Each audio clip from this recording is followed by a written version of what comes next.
Hey, Ooh, Walter, thanks for recording. joining me. Yeah, That's recording. all right. So we're going to dive in and talk a little bit about your experience with two startup accelerators and why you would never do another startup accelerator program. So first of all, could you tell me why in the first place you even wanted to get into a startup accelerator?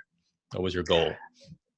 Well, I've been programming for quite a long time, and ever since I was young, I've been into business and starting something. So it's kind of a natural progression to go from starting businesses and programming to starting a software company. And the best place in the world to be, as far as I was concerned, is San Francisco. So for quite a long while, I've had this dream of moving to San Francisco, starting a startup, getting some investment, and that's ultimately what I ended up doing. But yeah, the grass is not always greener. Right. Okay. So it's interesting. So your goal was both to be in San Francisco and kind of live that experience, but also get the funding. Was there any other reasons to join an accelerator? Like obviously, I assume you wanted to grow your company. That would be That's the main thing, yeah, the obvious obviously. reason. And is I know they're known for mentoring and coaching and connections. Was that important to you, or is it really just about the funding and the lifestyle of San Fran? Not so much the lifestyle, it's more the ecosystem. In Australia, we do have a few, I mean, especially in Queensland where I live, we've got a handful of accelerators here and business communities. But in terms of the density of people, startups, meetups, investors, I don't think any place compares to San Francisco or Silicon Valley, the Bay Okay. Area. So you wanted And all of that, the connections, the people, this just that input around your life. So it's reinforcing what you're trying to do, right? well, yeah, the ecosystem. So it just helps you succeed, get somewhere a lot quicker. And I still think that's the case. If you want to get somewhere and build a massive billion-dollar company, then San Francisco is, or the Bay Area is definitely a place you want to be. Okay. So you ended up with two of those accelerators. So which two were those? So we've started off first. I actually met up with my co-founders at a startup weekend event. So it was pretty intense, In 10, 12 Australia. hour days in Australia. Yeah. Yeah. But it was pretty intense. We came up with a business idea pretty quickly. We hacked something out in 2 days. And then we came second or third. I can't remember what we did. We didn't quite win, but we did come towards the top. And then a few weeks later, one of the team members decided to apply for the startup accelerator Startmate down in Sydney, and Did he you? asked if Oh, I was going to say, did you do it without your permission, or? uh, well, he would have had it anyway, but yeah, I was at that stage. I still thought, I wasn't good enough. The sort of standard things. I wasn't good enough to get into a place like Startmate, which is the Okay. sort of premier startup accelerator in Australia, which then takes most of their startups over to the Bay Area. But yeah, when he said he's going to apply, I went, sure, let's give it a go. And then not only that, but he then got accepted for sort of in-person meetings, which we flew down to Sydney for. So that's when it started getting real. Okay. Well, I love to keep going with that process, but just to clarify, so you got into StartMate, you got into 500 startups. Yeah, well, let's just keep going down this path. I think the answers will be here. So maybe we'll just turn this a little bit more into like, how you continue to go through the process. So you get invited with your co-founder now, I assume, Mhm. and I guess you're a little surprised that you got in-person meetings. That does that mean like you've submitted a electronics application, but you've made it to round two? Is that what that is, or? Pretty much, yeah. So he submitted it online with a video, I think a short 2-minute video describing the problem, our solution, what we'd done, because we built a prototype in the weekend. Okay. So we were What able was to the submit prototype? that. Do you mind if I ask? Yeah, it was a training platform for large companies to train new employees. Got it. So an onboarding platform. Cool. Okay, so you have a little demo version of it, sort of. Little demo version. We used that. It was more just a mock-up, really. It worked, but it was more just a mock-up. But it was enough to go down there or we didn't actually show them down there. There was more online, but it was enough to show them, how it would work. And we got some pretty good interest when we were there. A few of the people at the startup weekend liked the idea and put us in touch with trainers or heads of HR at large companies, which we also then mentioned in the Startmate application. Nice. Okay, good credibility. So, yeah. And that's actually one of the key things I discovered at the end of that journey. You need to be able to show traction. Like, you can't just go there with an idea. You actually need to say, look, I have this idea. Even if I haven't built the software out yet, which I recommend you don't do, you at least need to get interest that someone is willing to pay for it. Right. So sorry, go ahead. Yeah. And even if you don't have money in the bank, as long as you have that interest, or you can show that interest from credible sources, that's what will get you into that's one of the key things that'll help get you into an accelerator. Right. What were the other key things? The right team, making sure that every member of the team actually has experience in the space. So my experience came from building software, and I'd actually written software. I had my own consulting company, and I'd built software that was used by banks. So I knew how to write software at that scale. And my co-founders had similar experience in sort of their fields, so that together we as a team, at least in theory, could pull this off going forward. So those were the key metrics that they were looking for. So a team with experience and an idea that has some traction. Right. So, and traction basically means people showing interest in possibly paying for what you're going to create. That's it. Okay. Pretty straightforward, not easy, but straightforward criteria, right? So, so you end up, if I'm correct, Startmate is in Sydney. So you fly down to Sydney, yeah. And then what happens next? Yeah, so that was a 3-month program. At that stage, we built out I built out a proper version of the initial. One question. So you got in, but how did you get in? Was there an interview process or? Right. So during the interviews, we flew down to Sydney, and it was a walking interview with a number of the investors at Startmate and investors and partners. So we did walking interviews with a few of them. I sat down, talked to them, told them our idea. We got some questions, some backwards and forwards, and can't remember if we had a pitch deck. I think we may have, or I think one of the co-founders printed it out. I have that in the back of my mind somewhere. But that was pretty full on, pretty chaotic. 10 minutes with 20 or so people. Oh, wow. Yeah, I'm not 100% on the exact numbers again. It was 6 years ago, but it was a lot of people, and it lasted a good few hours. So it's all three of you, the co-founders of the company, and then I can picture you walking around in a circle with one potential decision maker for who gets in, and then 10 minutes with the next one. And it's almost like a workout you get at the same time.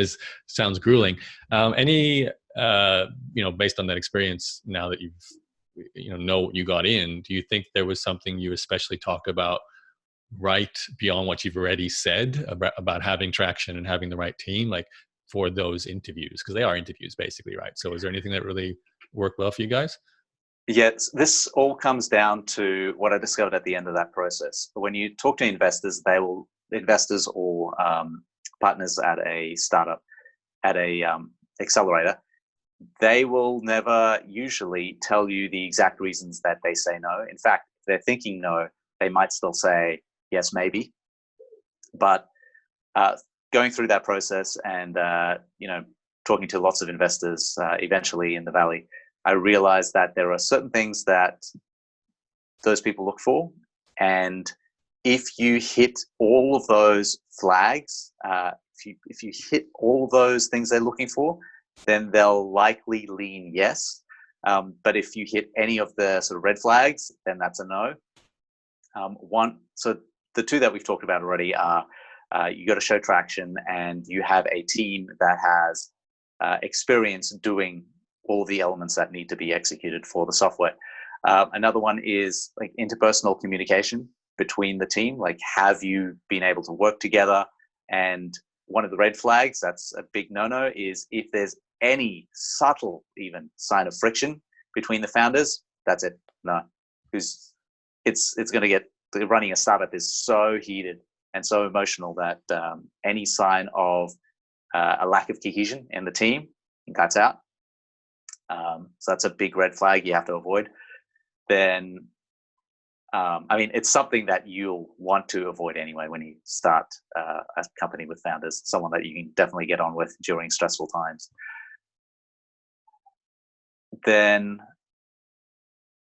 I'm just thinking it's a bit different between startups and investors, but for startups specifically, you need to have a very clear understanding of all of the steps going forward. So you need to know your numbers. You need to know what you're going to hit as the next goal. You need to know how you're going to execute with the resources you have, and why hitting that goal or not hitting that goal will tell you something meaningful about the business. Like, is it going, basically they want to see that you have a very clear path forward, no matter which way it goes, because chances are, your business will not end up exactly where you think it's going to end up.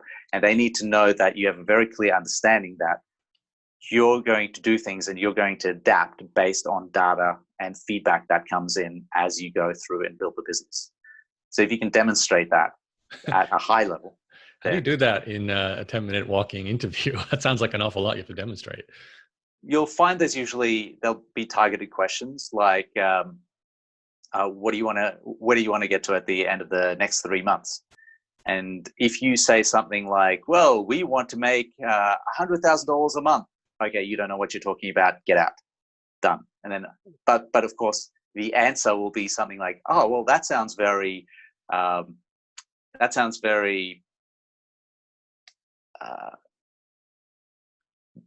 the word? I'm stuck. Ambitious. Thank you. Yes. Brain fog. Yeah, that sounds very ambitious. We'll let you know. That's a yes, maybe, or no, maybe. Yeah, it's a yes, maybe, yeah. But it means no. If an investor says yes, you definitely know. You definitely know. If you're unsure whether an investor has said yes, it's a no. Okay. Because when they're excited, they're like, "Wow, that's amazing! I'm going to talk to this person, that person. I'm going to introduce you to someone like that." There'll be action statements at the end of what they say. But if it's a no, they'll be like, "Oh, that sounds very interesting. Oh, wow, yeah, I see where you're going with this." That's polite. Yeah. Do you remember how you answered that particular question during your Startmate application or interview? Hello? Can still hear you. Can't see you, Walter. Okay. Okay. Yeah. I remember we were focused on the initial traction that we'd gotten. So the companies that we were talking to at the time, coming out of the startup weekend, we were mainly focused on actually getting started with them, taking their feedback and incorporating that into the initial MVP of the software. Okay. So that's what we were focused on. So it was very action driven, and it was pure coincidence. Really, I didn't know, how important that was at the time, but the fact that we had a plan to get to the next step and actually measure actively whether the software would succeed and how it would succeed with large companies that were willing to pay, that was a big driver in what I think actually got us into the first accelerator. Okay. Can you remember any more questions like that would be a potential red flag if you answer it the wrong way? It'll probably come up as we talk. Yeah, okay. There's a good dozen of them. Maybe I'm trying to think, is there, they're giving you money, so would they be asking you a little bit about how you're going to use it, or? Yeah, of course, that came up as well. But it was mainly well, thinking about it, it was like a substantial amount, considering I think $50,000 or $50,000 to $100,000 in that range from each accelerator. And most of it was spent on accommodation. That's crazy, but I understand. Yeah, I still had. I mean, especially in the Bay Area, we were spending 5,000 US a month on rent for a 2-bedroom apartment. Hmm. So But you wouldn't answer that during the interview. Oh, we're going to spend it on accommodation, would you, or would that be okay?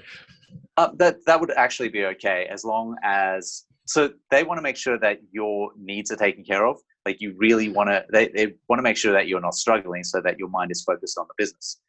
That's the key thing. They know that they're not going to give you enough money for you to get lazy. You actually need to use it to build your business, but their primary goal is to get you to that next level. So they need to know how their investment is going to get your business to the next level. And for startup accelerators, it's mainly, I don't have enough money to quit my job, so this will help me work on this full time. But it's not, I have an idea and this will help me work on it full time. It's, I know how to get to the next level. At this stage, I'll make money, or I'll, have validation or something. I just need to have this much money to cover my expenses so that I can do this work to get to that result. Right. Okay. So it's It's very not, short term, isn't it? It's like I want to apply this accelerator so I can get through the next 3 months, build this step one of I know will be step 50 to get to an ultimate result. But that's all you need to focus on is that short term future. Like there's no sense of talking about, you know, how big is the overall market you're entering? How big will yes. your Okay. company So be? yeah, at the other end, you do need to mention that, of course. But not during Uh, the interview process, or is that during the interview process? yeah, it was during the interview process. It's it's less important than you think. If it's not there, then that's a red flag. So you need to know the size of the addressable market, how eventually you see yourself as being a big player in this market, because accelerators aren't going to invest in companies that don't dream big, multi-million dollar or billion-dollar companies. So you need to have that vision and a rough plan for how you think you're going to get there. But as long as you have the overall game plan, like I see us slotting in here in this addressable market, we will be different because of this. We'll be able to grow because we have a unique competitive advantage there. Then that's it. And then the conversation goes more, especially on the startup accelerator side, more onto the short term. How will our Right. investment get you to the next level? Okay. Sounds like And there's an again, it's different. It's different for investors. Once you go out there and start asking for seed investors, seed investment, 100,000 to 50,000, $1 million investments, then that gets different. They actually want to know how their investment is going to get to, 100,000 MRR, $1 right, million right. MRR, things like So, that. so you're very particular with how you approach an accelerator type experience. It's different from an angel investor or a seed investor Yeah. or a round A investor or all or those sorts of things. That's right. Angel investors are typically more sort of vision based. So you can go to an angel investor and say, look, we only need a few, maybe $10,000, which is in the grand scheme of things, nothing. And you can say, look, I have this vision and I'd like to pursue it. That may work with some angel investors. If you're going to get that to work, you'll get that to work with angel investors. In my experience, angel investors in San Francisco or in the Bay Area, they are a little more sophisticated. So they'll actually want to know numbers. Do you have any traction? They're a bit more savvy, like actual investors are. So the So you're making the to accelerators sound 500,000. less like. I mean, I guess I want to keep it focused on the accelerator because that's obviously what you went through here. And angels could come before or after an accelerator, I would assume anyway. But can I bring Yeah, you they back usually to come during or before okay? accelerators. Yeah. Can I just then put this into context with what you guys actually did with Startmate? So you're going on these walk and talks. I'm assuming throughout the various conversations, it wouldn't be all in one person's conversation. One person might ask about what kind of traction do you have? Another one might ask about what's your total addressable market. So Yeah, you kind of cover them all through these conversations. that's it.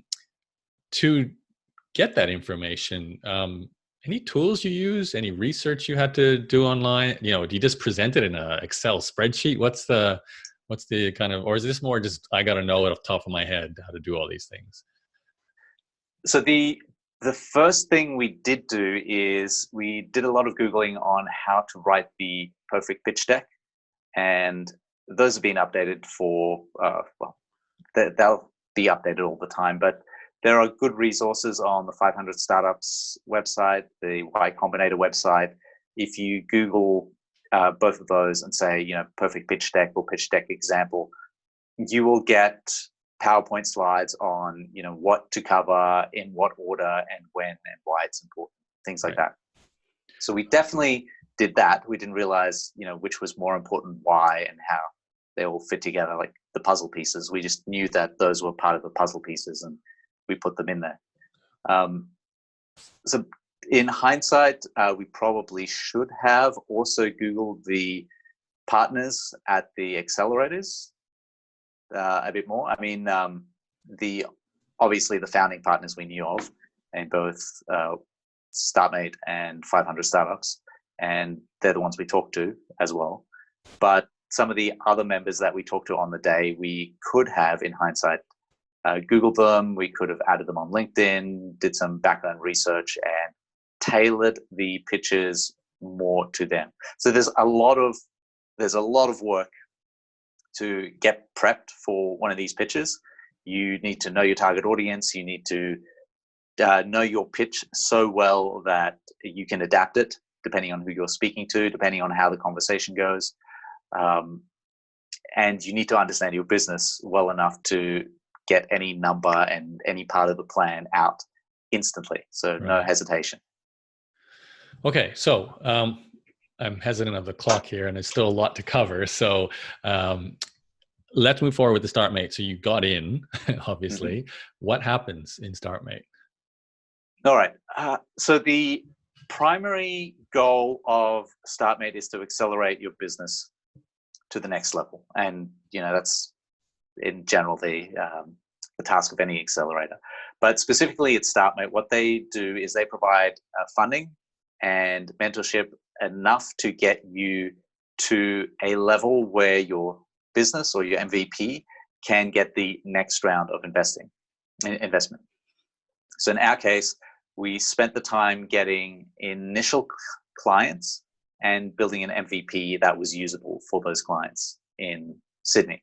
And we got some rather large clients signed up at that stage. And then we used that. So then at the end of those 3 months, that was quite an intense 3 months, lots of meetings with potential clients and lots of coding.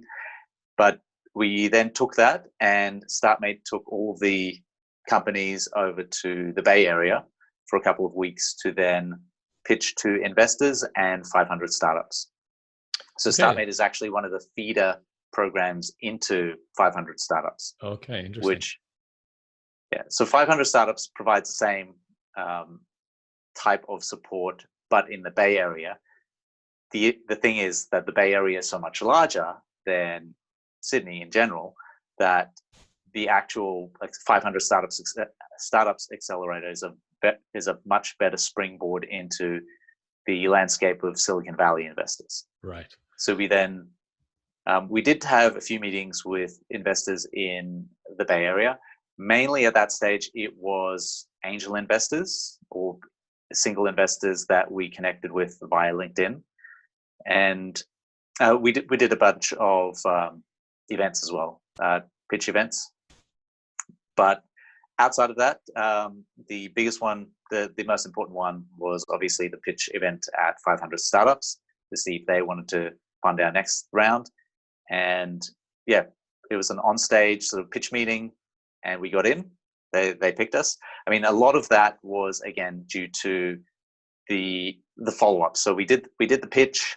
They liked the pitch, but in my opinion, we wouldn't have got anywhere unless we then followed up. So I immediately followed up with the founding member who was there at the event. I talked. He asked me a few questions, then gave me a card and said, "Go talk to this person tomorrow. They'll get you in for the next round of interviews," which I then did. We had to follow up a few times, but we then got an interview a few days later. with him and another person. They hit us pretty incessantly with one question after another for a good 30 to 60 minutes. It was pretty intense, one after the other. But at that stage, we were running on adrenaline. So we had all the answers. We had a bit of prep. And we then got in. At that stage, we did the same thing in America that we did in Sydney. So we built the software for a little larger. It had to scale up a little bit. We got interviews with larger companies in America to also trial the software, and we hired our first programmer and started having to do more regular company things like get our accounts in order, hire an accounting firm, work on visa stuff, all those sort of things. Okay. So 500 startups helped with that, all the sort of housekeeping things that had to happen. And at the end of that, we were, at the next level. So we had a more built out piece of software. We had larger clients in America this time, and we were better equipped to go to investors in the Bay Area. And you say better equipped just because of you've built more of the actual product, you've reached out to more potential customers, you're more experienced at pitching your company, all those kind of reasons? All those things, yeah. We had more traction, we had a working product, and well, those are the two main things. But yeah, we were also better prepared with our pitch. We knew our numbers. At that stage, I still didn't fully understand what they were looking for, what the red and green flags were. Okay. But I started getting a better idea. It was only after 20 or so meetings with actual investors asking for between $100,000 to $250,000 investment. Later on, that after 20 of those meetings, we started to figure out when they said yes, maybe, it meant a no, and it meant no because of these reasons. But that's actually a big takeaway. If you are going to have meetings with investors, have 20 meetings as close to each other as possible, preferably within a week, no more than 2 weeks, because you will get yes maybes, which mean no's, and you need to have those meetings back to back so that you have it fresh in your mind. What worked, what didn't, when did they start turning off? Like you can tell they were interested, but then they turned off even though they still said they were interested. And maybe you're too early, and keep us in mind when you're further along. It's one of the sort of yes but no lines they like to use. Right. But have 20 meetings within the space of 2 weeks so that you can start to understand what they're looking for. And after that, your pitches will start getting better. Of course, all of that requires you to actually have a company that has some traction, that is actually getting somewhere. If you don't have that, then you might want to work on that. Which is the point of the accelerators, basically, right? To get you to that point. Okay, let's talk about two very important things. So, what did you like about Startmate and Techstars, and what did you not like, which led you to, as you said in the title of this, not want to do another accelerator? All right. So the biggest takeaway was actually learning how the investment or startup investing works, how startups in the Bay Area work, so those that are successful and those are not, that aren't. The entire ecosystem. So I will say that if you have an idea that requires capital, so you have an idea, it can be big, you actually understand that it can be big because this is a dream scenario. You've been in the industry, you've worked in it either as an employee or you've got your own little startup, and you found something and you tried it and it works and you need to scale it, but you don't have the money in order to scale it. And that's the only thing holding you back. You understand what you need to do very clearly. You don't have an idea. You understand it because you've done it before. You've proven it out. It's working now, but you just need the money. In that case, the ecosystem in the Bay Area is the best in the world, as far as I'm aware. And that's what you get because the accelerator obviously is in set. You're talking about 500 startups in this case. Yeah, right? That's right. So even in Sydney, I can't praise them highly enough. They are, as far as I'm concerned, the best in Australia, Startmate, by hands down, the best. Uh, but in terms of building a billion-dollar company, there's no place like the Bay Area. So what those startup accelerators give you are connections. So the initial funding to get to the next stage, but more than anything else, to build a massive company, they give you the connections. So who do you speak to? You've already been vetted. You've come through the accelerator. So clearly, whether your initial idea succeeded or failed, it doesn't matter. In fact, if you've had a few failures and you're still here, that's even better, because now you know what doesn't work. Now you know what you need to do to make it successful. Your odds go up as far as investors are concerned. But the ecosystem and the connections over there, in order to get money and to get access to resources to build big companies, that's what I liked. So the 20 connections or 20 people you said you pitched to pretty much came about because you went through the accelerator. I mean, obviously you probably did some legwork to find some of these people, but you were, like you said, you were vetted by just being through the accelerator, which makes it easy to open up those doors. Does the accelerator say, go to these people or use these websites, or, hey, we'll introduce you for you? Do they do that for the next step, or? They do. It's very informal. So you say, this is my software. Does anyone know an investor in this space or looking to invest in that space? And they'll point you to a few investors. They'll say these funds are probably more in line with your industry. But then for the vast majority, it's up to you to connect with them on LinkedIn, to message them and try and get those meetings. And those investors will not read your email and not respond unless you've somehow been vetted. And going through 500 startups means that you've at least been vetted. So and there are different funds, of course. So there's like seed funds. I just want to ask though, like when you say, how do you demonstrate you've been vetted in a LinkedIn message? Like, do they write it for you, or you just say, hey, I'm Walter, I'm a graduate of 500 startups? Is that it? That's all you have to say? That's it. And then they're gonna reply because of that alone.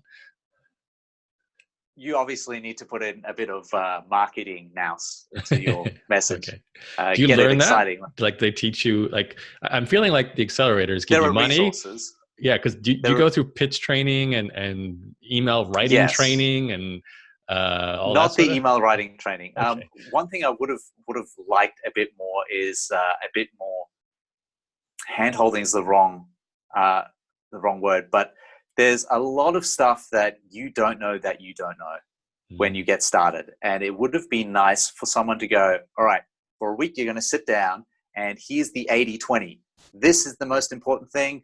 These 10 other things are somewhat important. You got to do them, but don't waste your time on them. Do these 3 things, like get an MVP out and do this, get some traction, like get some sales, and then build relationships with investors, even if you're just asking them for advice. Those are probably the 80-20 that you should spend most of your time on.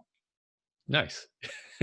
So there's some clear benefits you've got from going to the accelerators, is you've got those answers now. Yet you would not go back through one. Tell me why.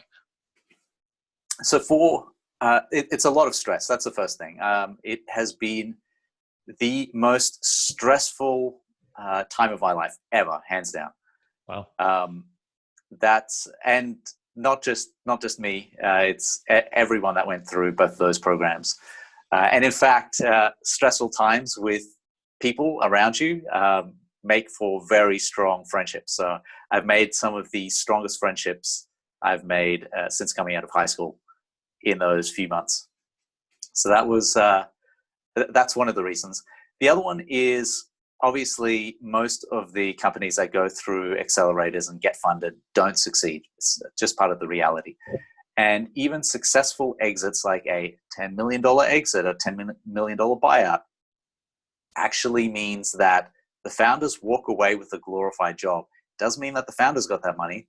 I've got plenty of examples of companies that got bought out where most of the initial cash investment into the company, from the buyout, went back to the investors, and the founders ended up getting a contract with the acquiring company to work in that company for 4 years, get a salary plus a bonus, which ends up being the buyout.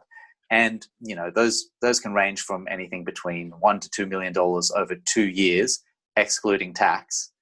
So over, let's say on average, 1.5 million.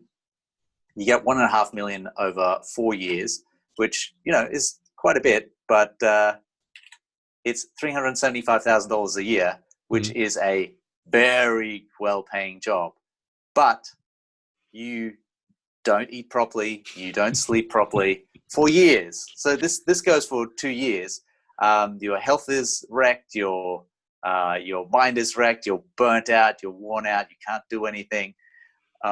After that experience, I was lucky enough to still be doing a bit of contract work full time, and then I'd started a project on the side, which ended up making a few $1,000s a month passively, and that was fortuitous timing. But both of those things together meant that at the end of that stressful experience, I took 3 months off and traveled Europe with my now wife, and I needed that to get over the stress of that experience for 2 years. Wow. Okay. It was quite intense.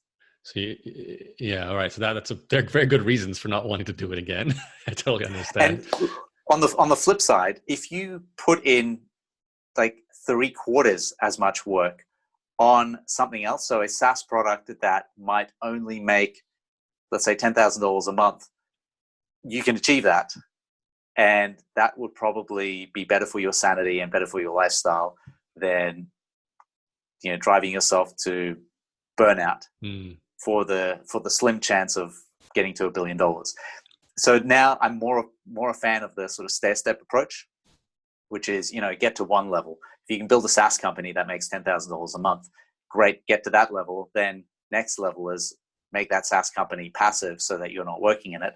Then get to the next level. What else can you offer to those customers to get to maybe $20,000, $30,000, $50,000 a month? Suddenly, you've got a proper business with smaller overhead, especially in this day and age where everything is remote. And then you can, go from there. It'll take you longer. Chances are you're not going to hit the Google, Facebook, LinkedIn big home run from the get-go, but you'll, in my opinion, be a lot more sane and healthy as a result. So it sounds like the decision between lifestyle business, which is more balanced and healthy, versus I do want to hit a home run, I'm prepared to push myself that hard, and an accelerator would be a good choice in that case. Exactly. And if you look online now, you'll actually see a lot of, there's a bit of a movement for small single founder startups that actually make significant money. So, small teams can make 50,000, 100,000. There's an example of one small remote team making $500,000 a month, revenue, of course. But, those are the sort of numbers that Silicon Valley investors look for. But these are bootstrap founders that have never taken any investment, that have just organically, or that have grown their companies by being profitable close to day one. So it is possible. Yeah. It just takes longer. And there's always the argument that if they went through an accelerator, maybe they'd be a lot bigger now, or maybe they wouldn't have succeeded at all because they would have worked so hard and, focused on the wrong things. Who knows? But I think it's clear you obviously chose to get into the accelerators at the beginning because, as you said, your goal was to have the ecosystem around you, to have a startup lifestyle experience. You did the things that we hear about in movies nowadays. You were pitching your company, you were making meetings, you became a good Silicon Valley startup entrepreneur who could do all those things, plus an engineer who can code software. So I guess you could say that given what you listed your goal and purpose was at the start of this, you did achieve it, really. You got everything you set out to do, except for maybe the company unfortunately never became a huge success, but you had the experiences. I'd like to kind of maybe just before you got like 2 minutes left here. So you mentioned LinkedIn as a way to find potential investors.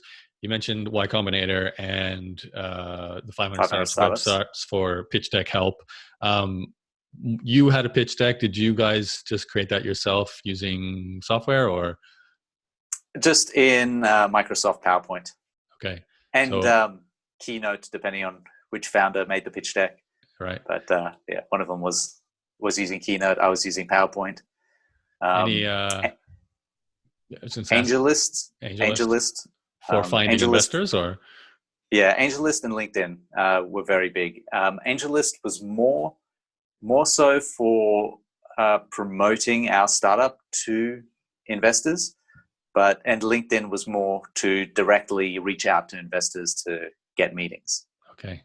Any other software you can remember? Like, I was trying to think, there might be software you use to even automate some of the pitching process, or the scraping of contacts process, or anything like that. Oh, that's scraping of contacts, where that's allowed legally. Was all done kind of custom and very hackish. Okay. So if you do need to scrape contacts or scrape potential investors, there are usually scripts on GitHub. So just search GitHub for any sort of scraping scripts, and then you end up building them yourself. Okay. And just for the MVP itself, I know this is obviously not how to build a piece of software conversation, but is there, is it expected you use certain tools or coding languages or anything with these accelerators? Or like, do you go in, like, you have to be, using certain software? Like, you have to use Slack to organize your team, like that kind of, no, that's a simple example, but. There isn't there like the secondary flags that investors actually look for. So because I ran a consulting company, I program mainly in Microsoft Stack, .NET Framework, C#. But I mean, I can code anything. But when that was mentioned, by the way, always, so if you're a developer, always only program in the language you are most comfortable with, regardless of anything else, because the overhead it takes to switch a language. We ended up switching to Ruby on Rails, just because it was cheaper to find developers, cheaper to hire developers for Ruby. But yeah, the overhead in me looking at the code versus how comfortable I am with some sort of .NET stack just doesn't work out.